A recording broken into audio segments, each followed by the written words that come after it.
We want to start off by offering condolences to the families in Florida. What a sad and tragic situation that it's just uncalled for. It could have been prevented. It should have been prevented, and it wasn't.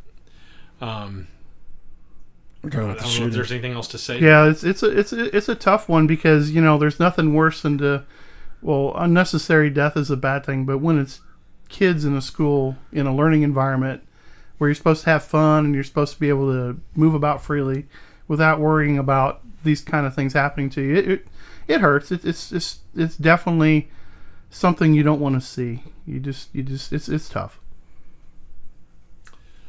Having been there as a parent and lost a child, I can tell you it is devastating. There's nothing worse that I can think that could possibly happen to you. But we need to start looking at this from a realistic perspective of how can we better improve security, I think, is one of the main things that people ask in this, is how do we improve the security situation? And the first thing that people want to jump to generally is gun control. And I think that's a false sense of security. Trying to go that route is nothing more. As a populace, that's where you see a lot of people want to go immediately. The government goes there obviously for another reason, but as a populace, people want to buy into, if we just control guns, that's going to stop this situation. Yeah, it's typical. I mean, you definitely you can empathize with the populist thought, but it fixes nothing. It ends up becoming symbolism over real substance, which is what's needed here. The protection of these anybody it could be a mall, it could be a workplace. It happens in universities and schools with more regularity over the years, but so is mental health issues. Sure. I mean, this is a very complex issue where you can't just attack it from one point. Exactly, I totally agree. And with the that. sound bites are just, they're egregious and they're self-serving, and it's unfortunate. Like I said, the focus should be on the family and the healing, their emotional healing. But the real debatable issue is what needs to be done and how it needs to be done. Right. And what's very disheartening is to see politicians take advantage of this. It's sad. I mean, they're the first ones to get out there and hit social media and try to label somebody for political advantage right away. Right. Yeah, and it's all, when they're talking, it's self-serving. Very self-serving. Exactly. It's an agenda. They could care less. Yeah. I'm telling you right now, they could really care less about any of those families. They might have a passing thought of, that's sad. But in reality, they're thinking, the greed turns on in their eyes. Yeah. And it's like, I can use this. Because their position actually could lead to a new contributor that they never had before. Right. Sure. Or more supporters. Exactly. And this is where this discussion is going to go today, because honestly, it's not fair, and it's not right, and it's not what their job is. Their job is to govern the will of the people, not manipulate and control the will of the people. I think that when you start looking at these type of shootings, the patterns are pretty repetitious. I'm sitting here and I'm looking at this, talking about a kid that's had problems, is known problems. He's had 2 threats turned into the Federal Bureau of Investigation. They've had plenty of time to get ahead of this. Right. You even have the mayor stating the fact that the kid had been dealing with mental issues. Apparently his adopted mother died. He's been going through depression. I think that was his normal. I'm Was sorry, I'm his not. normal? Yeah, it was Yeah. his regular. His His father mom? died of a heart attack in Okay. 2005 Okay. when he was young, and the mother died last year in November Okay, from this is what it was? complication of flu and pneumonia. Is Okay. what it was. So, and then he's, now he's living in this other house with these people, and they knew he had the firearm because the conditions was having it locked in a box. Right. He had a safe. Now, where I think the problem was is he had the key. Exactly. And I think this is a point of discussion you need to have. First of all, he's 19. He's been having these problems for a while. He's apparently under doctor's care because the mayor had already alluded to the fact that we can't give out details, but he has been under treatment. So this pattern is not new. So let's look at some checks and balances here is what we always want to hear. Sure. So why wasn't this kid brought before a magistrate? If that's the case, if he's made threats, so let's take this as a whole. If he's made threats, why hasn't the FBI got a doctor and said, we're going to interview this kid, and if he's mentally incompetent, we're taking these firearms? Because that is how it should happen. Mm-hmm. You don't have your rights if you've been deemed mentally incompetent in front of a judge, which is what should have happened here. The minute you make the threat, the warrant should go out, and a doctor should be sought and say, this is where we're at. I am all about the Second Amendment. You all know that. I'm in the firearms industry, but you cannot put guns in the hands of crazy people. And when you get cases like this, you need to investigate it to the fullest extent. And that's where we're failing. Now, one question I do have is, okay, so if you're trying to make a determination about somebody, and you already know that, okay, he's under treatment.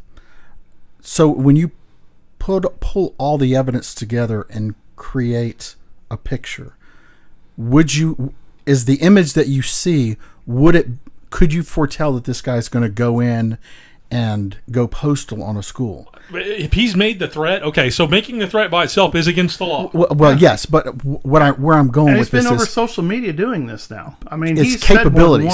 Said more than once. Saying something, and this guy... And I'm not... I see where you're going. All I'm saying is when you're creating... Okay, I was interested... Okay, first, you've got my... I was interested in you, now you've got my attention. Right. So... No, I hear what you're saying. And I think the process still, like was alluded to a little before, you need to go before a judge, and you don't need to do it FBI style, okay? No. Okay, because obviously the FBI can't handle this type of stuff very well. They've known about this, and they've got other issues that they're dealing with. But when you have somebody that has been depressed and they're under doctor's care, and 2 threats have been turned in, and you start doing the due diligence, and you start finding out that he's got a pattern of behavior. And this is aggressive behavior. Yes. Okay, this isn't just like and the passing fancy, well, I like guns. That's not the case. He was making threats, and he was making suppositions that I feel would have bore more responsibility from the people taking care of him. That's not just the family. That's the doctor that he's under care of. We keep forgetting that almost every one of these people that are involved in these type of episodes are under a doctor's care. They are. They're medications. Wasn't the Columbine shooters before they did their weren't they like killing animals and shit? Yeah. There was, and that's the pattern that I'm talking about. There's legality to that. That's my whole point. Yeah. Okay, so he made the threat, which is illegal. You know that he has the means to carry out the threat. We know that he owns firearms. Those 2 things in conjunction can revoke your second, just like we don't give guns to criminals. Sure. We do not provide guns to criminals. I'm all for that law. Right. That is a sane law for me. And I agree with you. And I think this is, instead of jumping to the masses that do follow the law and don't have these issues, I mean, but it goes back to what we said earlier. We're talking common sense amongst us right now. Politicians never talk common sense. No. Politicians talk agenda politics. They're looking more for, I'm going to seize every opportunity to get what I need. Inch at a time. It definitely goes back to that. Inch at a time. Incrementalism. So what you're hearing in the media right now is a lot of hyperbole and a lot of lip service that's not going to go anywhere. Okay? Yeah, they feel bad for you, but they literally are going to capitalize on this opportunity to take more than a mile.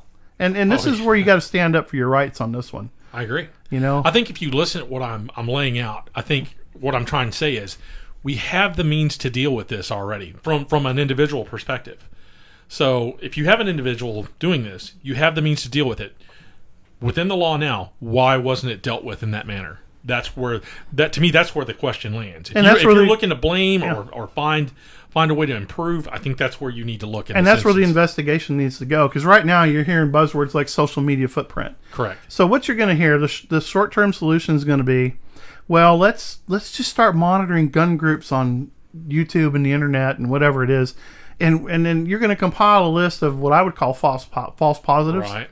That you're just basically going on the word, you're not going on the intent. Because there's a lot of informative information on these websites that a lot of people are members of. And it's not, they're not teaching the doctrine of mental illness and hate and kill. Who is teaching that, though, is if you watch any TV show or movie and you start looking at the violence that goes on in these movies, most of the plot development of the character is he's either been abused, neglected, or he's mentally deranged, or he's on drugs. So I'm going to shift the focus now on the biggest influencer of the public, and that's going to be the movies, media, television. I agree with that. I think it propagates it. It does. I think it gives it an air of it's okay, or this is validation. Why. It is validation. Well, it That's desensitizes exactly right. you. It desensitizes you from the heinous acts that people do. Well, video games. It detaches them. It detaches them and says, "Oh, well, this is why he did this. It's an outside control or an outside factor that made him do this." Is what they try to do with that. And it always comes back to the individual. I mean, I spent the other day. This kid made a conscious decision. He did, clearly, and based on the information that you get, he said he was bullied. Well, if you sit there and you look at the whole snowflake standpoint of I need a safe space, or and that's probably why they removed him from that school, to put him in a safe space. But it doesn't end there. The whole responsibility of anybody that has a child in the house with a firearm should go beyond that. Sure, they should go beyond that. So if the safe was in his room, he had a key. If I was the kid's parent or his guardian, and I was taking him to a mental illness doctor, I'd be like, this ain't happening. Yeah, the first thing that's going to happen is like, son, I got the key. Thanks. I got the key. I'll take you shooting whenever you want to go. Yep. But it's going to stay in here for not just your safety, but for everybody's safety. How easy is that? Yeah. Just a lot of people failed, it seems like. He was probably coddled, I would imagine that. Yeah. And this is a natural reaction after you have his parents passed away. I'm sure he was coddled. They didn't want to say no to him, And I'm sure that was a large. And who's prepared as anybody to handle those depths of emotions? Psychologist at best. Yeah, at best, and it's a good psychologist, not just a run-of-the-mill affordable psychologist. Right, or here's a pill to fix that. Which is generally where they go. Let's take the edge off of them and see what happens. Yeah. Oh, that didn't work. Oh, well, let's change pills. Let's go this way. What kills me is a lot of these pills are what ends up driving what happened, or definitely contributing to the factor in a huge way. It is, and that's unconscionable as well. But, so it comes back to let's not get ahead of this thing and start blaming millions of law-abiding citizens over this. Let's start looking at the real issue where it should be, and that's the fact that red flags have been flying on this kid. Yes. They had an opportunity to head it off. Twice. They didn't do it.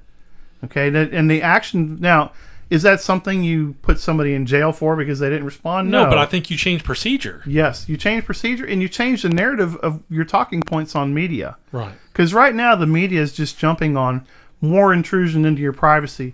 They want more looks at your social media footprint. They want to sit down and they want to decide what makes you mentally competent, what makes you mentally competent, what makes me mentally competent. And I don't think it's fair. It's not right, and it is illegal. No, because they'll put labels on you that don't necessarily apply to you. Right. They will. From their point of understanding. From their perspective. Sure. It'll be either how I vote, right, what I eat. It could be anything. They could put any type of label on me they want at that point. And now they're taking rights away from me with their labels. So as tragic as this has turned out, which is sad. I mean, this school shooting thing. I feel for them. I do. It's a terrible thing. But let's look at some bigger numbers. Let's talk about drunk driving. Let's talk about alcoholism. So I just pulled up some numbers just quickly. I looked at the best numbers I can find that were solid, and I went to CDC, and I'm going to use 2015 stats just on alcohol-related deaths. And I think this number's still low. But they cited 10,265. And of those, 209 involved somebody between the ages of 0 and 14 years old. Okay. That's a huge number for 1 year. And that number fluctuates. It can go higher and it can go lower over the succeeding and preceding years. And the second one I want to look at is abortions. Okay, this is legal abortions. This is numbers, again, pulled from the CDC. This is 2014 numbers. And they're stating that in 2014, 652,639 legal abortions were performed. Okay. That's legal. Right. And they're estimating another 200,000 illegal abortions were on top of that. So you're approaching almost 1 million there. Right. That number actually peaked in 1 million in the 90s. And it's just it's been coming down on a decline over the last 5 years. Yeah. But it's still over 500,000. Okay. It's That's still a lot. It's a lot of numbers. That's a lot of people. Think about that in terms of people. Absolutely. So when I looked at this, I was looking further at the 2014 numbers. That's saying that with those numbers, 12.1 per 1,000 women between the ages of 15 and 44 are having an abortion. Right. Now that's a lot. That's huge. That's a lot. I mean, my neighborhood has more than 12 women in it. Yeah. So that means, chances are by their statistics. But here's what I find what's funny. So I look at the deterrents that are involved in both of these, and we look at the alcohol. So what states have done is they've lowered the blood alcohol level or acceptable tolerance for blood alcohol, and they've even made it legal to take your blood without a warrant. Right. It's on the. They can drive you. Knowing the officers I know, they drive you down there, right? And they are going to take your blood regardless. So that's a law they passed. The second one, which is 3 strikes, and I'm sitting here going, wait a minute, 3 strikes. Right. Think about that. So if we relate this back to this kid with this firearm, okay, so what does he have to do? Commit 3 crimes before something's done? He committed 2. He made 2 threats. 2 threats. So that should have, so let's look at that. Then the third one's going to be, they're putting a device in your vehicle that you can't start the vehicle without blowing into this tube. Right. Okay, so basically you can get, I've seen people have other people blow in the tube so they can start the vehicle and drive off drunk, get in a wreck and kill people. So let's just jump down now to the abortion. What are we doing to fix the abortion thing? Nothing. We encourage it. Not a damn thing. We actually encourage it and we fund it. It's now become socially acceptable. Well, it's a right. It is, even though it's not in the Constitution, it's a right. People see that as a right now. Right. So they're arguing the point. Their protection of rights is the argument they're going to make. And it's more important than the 600,000 lives that we're talking about. Right. And at some point, 1 million lives. This is on a per year basis. Which is amazing. Every year. Yeah, it's amazing. And like I said earlier, those numbers are kind of light, I think. But, right. So, you look at this, and so I was trying to look at the backstory. Okay, so why is one more heinous than the other? Right. And a lot of it is that one of these crimes are very visible. And it's visible because the television will not let you forget it. I remember back in the day when I was a kid, and I'm going to go back to the story about Patty Hearst when she was with the Symbionese Liberation Army. And I remember being home from school, and I think it was in California at the time, and it was KTLA, and the newscaster came on, and he basically said, breaking news, there's been a shooting at a bank in downtown Los Angeles. We'll be back with more details. And then you went back to your programming going, man, what's going on? And you couldn't go anywhere. There was no social media. So you had to sit there and wait. Okay? Well, in shootings today, what's the first thing people do? They run to social media. They run to social media. And what does the networks do? They play the narrative. They play the tune the way. That's, I haven't really watched. I'm going to go ahead and put this out there. I haven't watched anything on this, but I can tell you exactly what's being said. I haven't missed a thing. Mm-hmm. The little snippets of it that I've caught so I could be able to speak somewhat intelligently today. It's the same narrative that they run every single time. Nothing's changed but the location and the amount of bodies. That's it. Right. And the suspect. What was interesting, so some false information coming out. Bernie Sanders gets out there.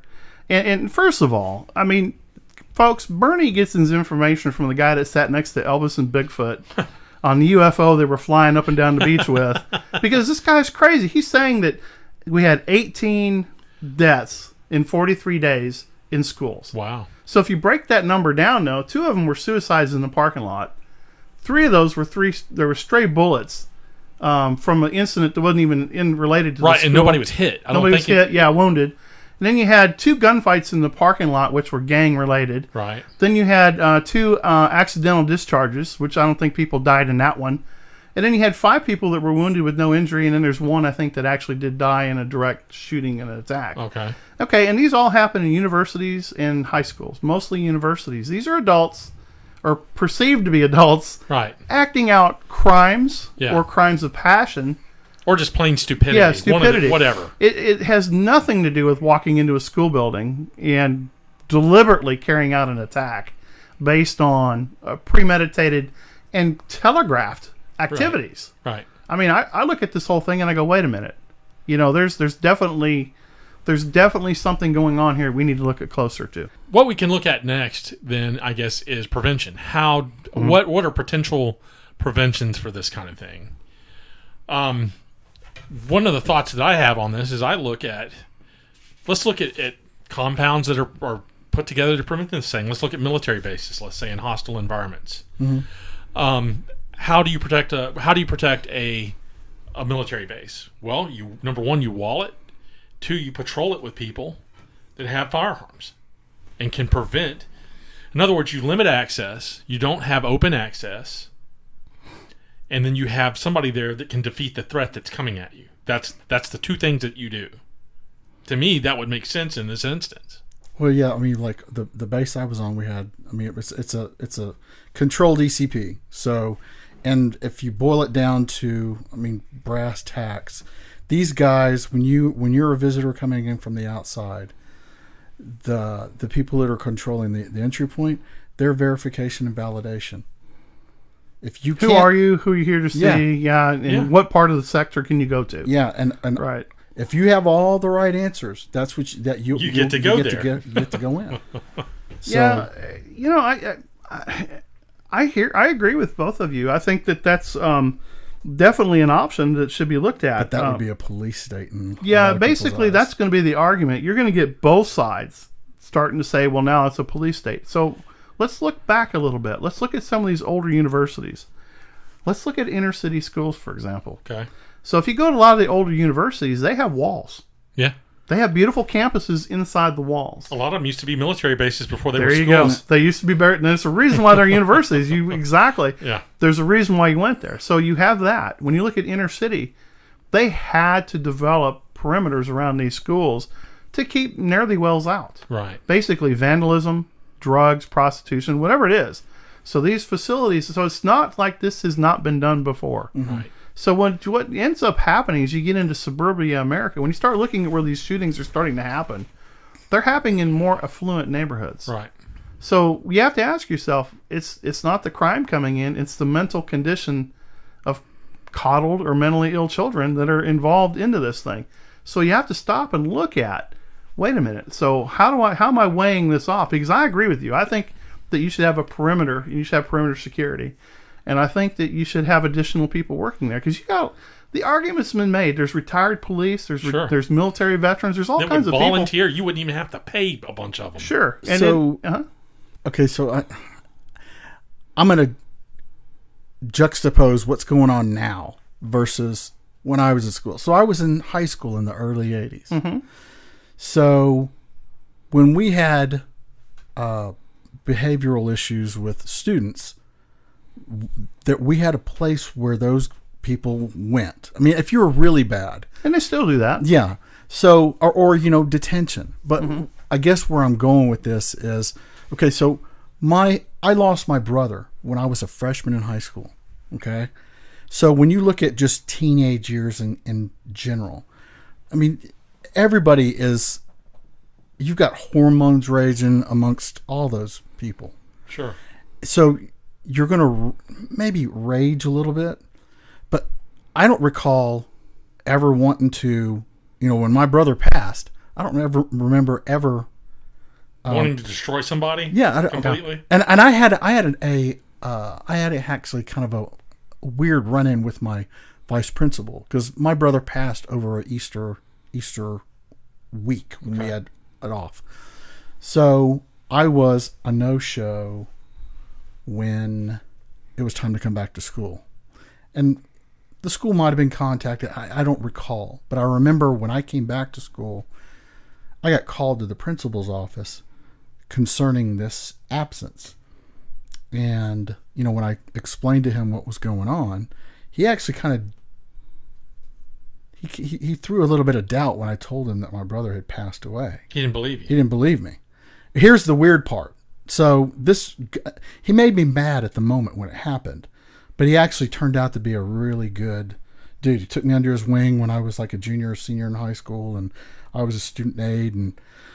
But when you were a freshman, when you needed that most, so you're talking about something that improved over 2 years.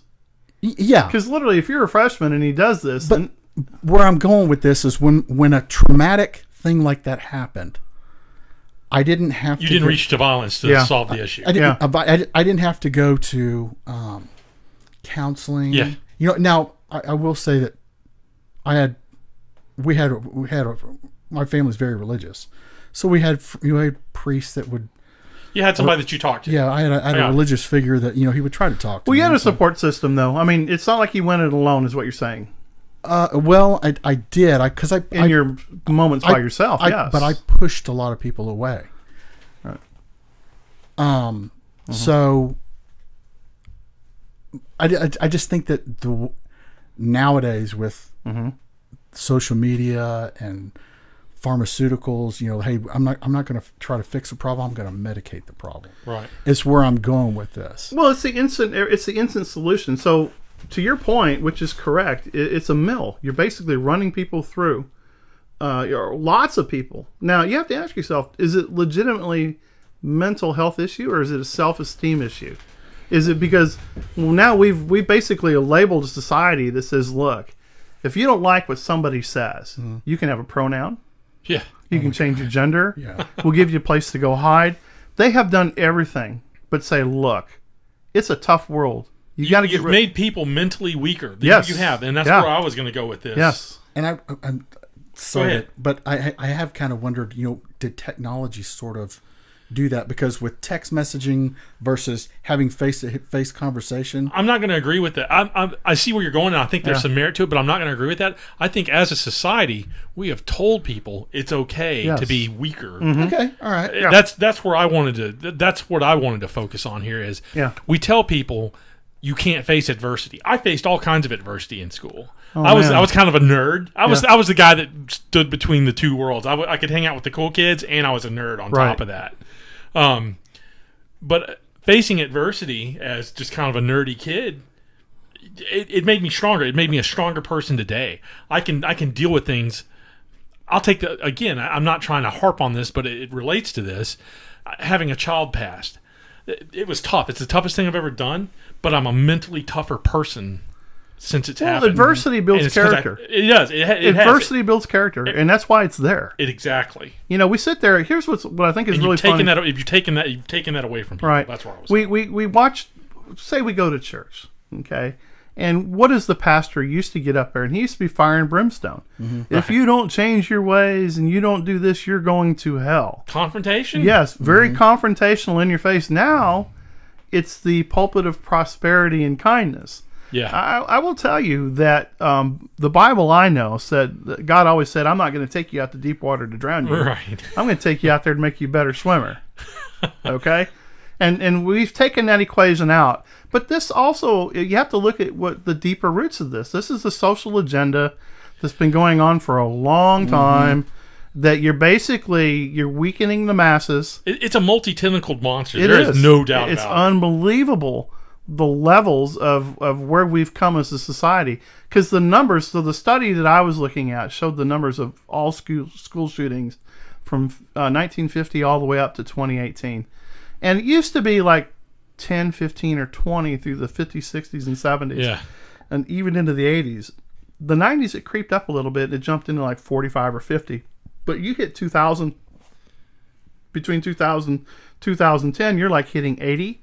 And from 2010 to 2018, you're hitting 135. Now correlate that with how we've taught people in society. Well, draw that correlation exactly. I guarantee you the curve will match exactly what I said is when we started letting people face adversity. So when I looked at the cause, the nice thing about the study is it gives you the names and the cause. Right.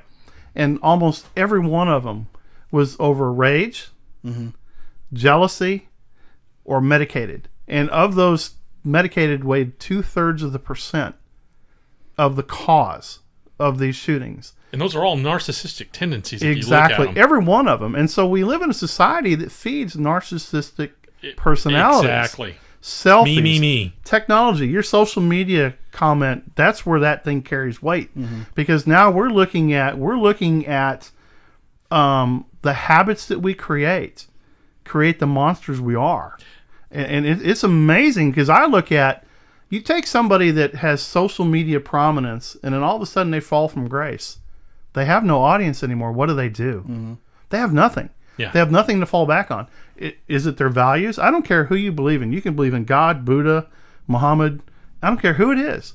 As long as that person has a place to center their values, that person's going to handle things a lot better than a person that doesn't have a system to go to. That's a good point. And so what happens? That person says, well, where do I go? Well, I am now going to go to a public health unit. Yeah. I'm going to walk into a public health facility. I can't do anything with a child. I'm going to take him to see a psychologist. So what does that psychologist do? Back to what we talked about earlier. Right. Here, we're going Here's to a pill. Doctors truly practice medicine, in my opinion. They have been trained. Used to be, I grew up in a small town where the doctor used to be the vet, and now he became a doctor. And when you had a problem, He'd show up to your house in his pickup truck with the black bag. Yeah. And come out and run all these tests. It's like the days of Marcus Welby. I'm telling you, exactly. And he hit it every time. Oh, no, I don't need to give you that. You just need to get some sunshine and get out there and work. You need to rub some dirt on it. Yeah, rub some dirt on it. But if you were legitimately, because I had a serious accident where I cut my arm really bad. And I mean, it was Dr. Barrett. That's what it was. And he wore thick old glasses. I mean, you swear, I don't know. It looked like Mr. Magoo. And smoked. Yeah, but he didn't smoke. He was actually a pretty healthy dude. I think he lived to be 90. And he just knew his craft and he knew his community. Mm-hmm. But you live in a day and age now where we have people flooding in from everywhere. Right. We don't know what their mental problem or their status was for where they came from. Mm-hmm. We don't know anything about what their family situation is. So what do? We cram them into a funnel, and that doctor's only doing what that doctor's been trained to do, and that is to get him on the hook. Mm-hmm. Right. Keep getting him to come back. Let's medicate him. Let's try this. It's trial and freaking error. Well, the one thing that I've learned through, again, some of my experiences is once you start on these medications, you can't get off of them. No, you can't. It is a process. The hoops that you have to jump through to get off of them, it's not worth it. It's easier just to keep taking the pill. Right. It's insane. So I really think that the root cause of what we're seeing is a social condition. Right. So I'm going to go back and say it's again, people, it's not the weapon he chose. If this kid wanted to kill people and he didn't have access to a weapon, all he had to do is go in that school and poison the Kool-Aid, take out a knife, start cutting, because he delivered. He went in and he rang a bell. He rang the fire alarm. Right. People start coming out. He starts shooting. Yeah, he showed up with a lot of stuff. He made the victims come to him. Make the victims, exactly. So, so he can figure out a way. Anybody with an evil mind, with evil intent will do that. Now, if you make the argument, well, if he didn't have the firearm with all the rounds, okay, I will say he killed 17 or 18 or 19. Yeah. I think maybe 19 might be the final number. I saw 17, but it might be up to that. And there's conflicting stories about how long it took the police to get on scene and control the situation. So the guy basically had all the time he needed because there was nobody on property to intervene. Now, we want to get all crazy and start passing laws, and that's like saying in the drunk driving case, well, we should outlaw vehicles then. How many people have been killed on horseback in a collision on a highway because you were drunk? Well, how would you feel if I said you could only have 6 beers a week? Right. You're limited to 6. Because... Well, with abortion, you can only have sex now on Thursdays on the odd months of the year. Right. Okay, this is how ridiculous this starts to go. The control issue is. Yeah. With these politicians and the new regulations that they want to put up, I mean, it equates, to me, it's nothing more than throwing a bunch of potential ideas at the wall. Sure. And letting them stick, and or just to see which ones do stick. But the thing is they'll just, their effort in throwing stuff at the wall should be seen as heroic. Yeah. And as far as I'm concerned, it's bullshit. You invested nothing. I mean, you looked at a bunch of reports that maybe extrapolated some of the results that you might see, but they're not real results. No. Therefore, you can't use it as they're real looking. information. You said it correctly. Whatever sticks, whatever the public is willing to accept at the time. And here's the bad part about that, though. So a politician will go out there and say, well. And I think his name was Rizzo, got out there and said, well, now we're just faced with what we should have been taken care of a long time ago. Okay. So that's very veiled and very vague. So it gives him a big playing field. Sure. So now whatever the media decides to promote and is accepted, his words have now become words of wisdom. Right. Sure. And he hasn't given any answer. He's spoken what everybody else is thinking. We should be taking care of this. He just didn't say to what level or what instance. It's very vague and very ambiguous. That's all by design. Somebody wrote that and told him to say it. Sure. And they thought that through. You sit there and you look at that and you say, okay, people, look, I know in the back of my mind, what's right and what's wrong here. No, Rizzo was that like the police chief? No, he's a politician somewhere. He's a politician somewhere there. Israel is the police chief. Sheriff. The sheriff of that area. I'm going to say something about that when you're done. No, anyway, that's all I was going to say about that, because I just think it's disingenuous for any politician, because I read a CNN thing now to where they said that Trump gave his condolences, but he did not address what he's going to do about gun control. Right. Well, okay, that's because it's under review. We're going to sit here and we're going to look at this, and I can tell you they're not going to like what they're going to hear. Right. Because he's going to basically approach it from his typical common sense approach. The genie is out of the bottle. Yeah. Are you going to take 400 million guns off the street? Yeah. Seriously, that's what's out there. How are you going to collect that? Good luck. And I'm not a gun control guy. I'm not advocating that. How are you going to put that genie? How are you going to put printable guns that are on the internet back in the bottle? You can't do it. Why? How would anybody see that as a solution? It's not. It's not. They use it as a control issue, and that's exactly. This has been a twofold win for them. One, they get to get more followers through manipulation of fear, and two, they get to implement their policy of control of the populace. We want to rein folks in. Well, and look what they've done with drugs so far. They've done such a spectacular job with that. Where's that control got you? It's gotten to the point where the cartels are now financially mainstream. Yeah. They're financially mainstream.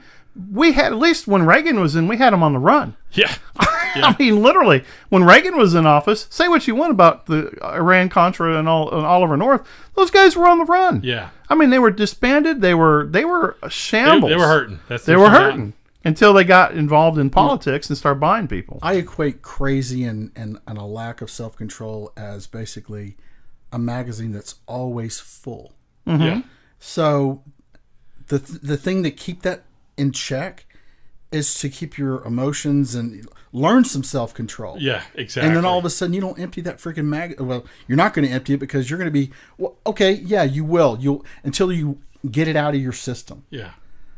So that's the whole thing about you always got to look out to come out stronger through your adversities. That's all there is to it. Right.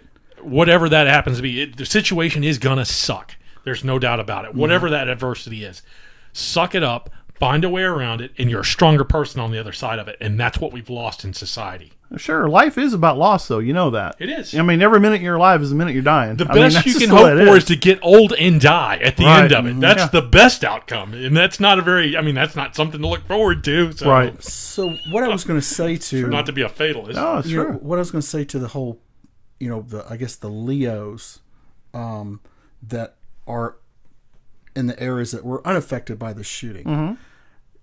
You're still... So whatever goes on there, whatever gets decided over in Florida, what portion of that, whatever got put into place, trickles to every other place? Oh, it'll definitely trickle.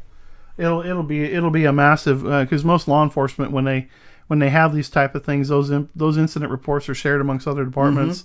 They go to all kinds of different committees. Yeah. You'll hear a lot of discussion, but I want to talk about what we were talking about at lunch, where there was a CNN had put out about taking your child out of a public school. Yeah. Oh yeah. And homeschooling it.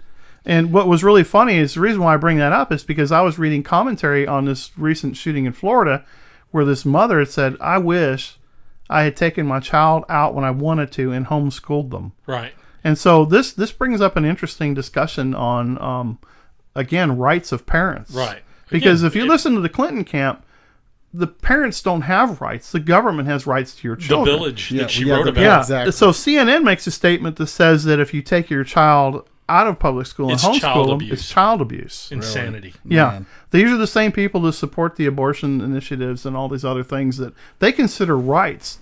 And that goes to the point that that's the rights they want to protect. Right.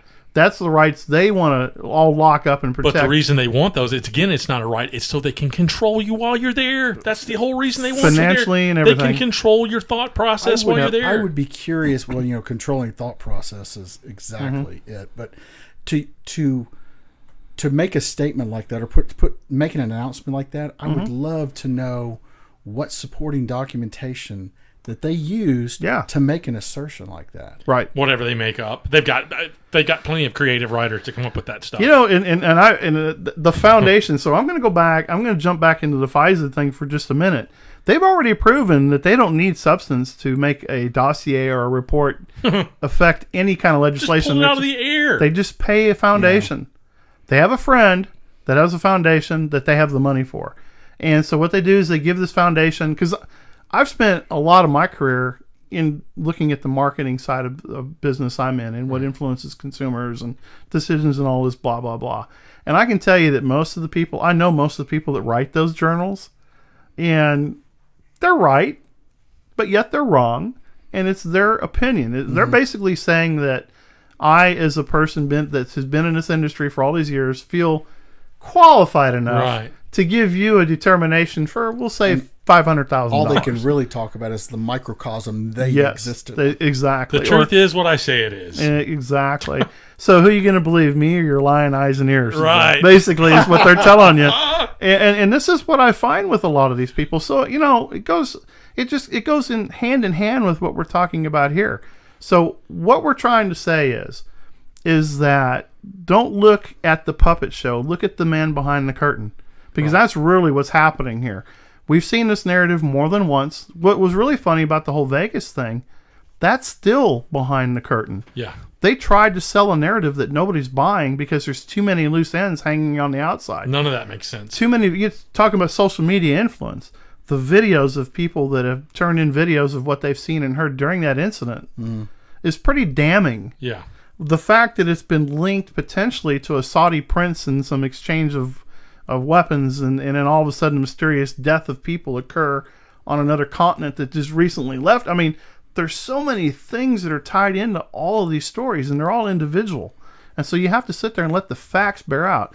You should never make a decision within the first 24 hours of an incident. No, and based on emotion. That's what you're going to get. And what's feeding that emotion is 24/7 breaking news. Yep. And what's sad about 24/7 breaking news is when they don't have the facts, they want to keep you on that channel for their viewers. So what do? They bring in supposedly experts, SMEs on stuff. And you find out you can depose them and find out they don't have any experience whatsoever. Right. They're a friend of a friend that has an opinion. This has happened time and time again. But because we kept those viewers glued to our channel, we sold some advertising. Cupcake sales were up. Yeah. Right. No, exactly. And McDonald's cheeseburger sold twice as many this day. And that's what's sad about it. So I guess, we're just asking people, look, just use your eyes and ears. Okay? And use your brain. Use your brain. Engage your freaking brain. Yeah, because look past the show. Okay? We definitely need to reach out to people that are hurt through this incident, because this is horrible. There's no doubt about it. I mean, you just it's hard to put a label on it. But what's more demonstrative is what they're doing with the story. Absolutely. The people that are controlling it and massaging it's as bad as the crime itself. It is. In many cases, I feel like they perpetuated the crime. Sure. And for them, they made a statement. I think Rahm Emanuel said, "Leave no opportunity unexploited." Right. Well, there you go. These are the type of people. Tragedy. News never let a tragedy go to waste. Exactly. And I think this is what they're doing. So, hopefully with that, we hope that you think this thing through. Reach out to those that you love and care for, and just use common sense. That's exactly it. There you go.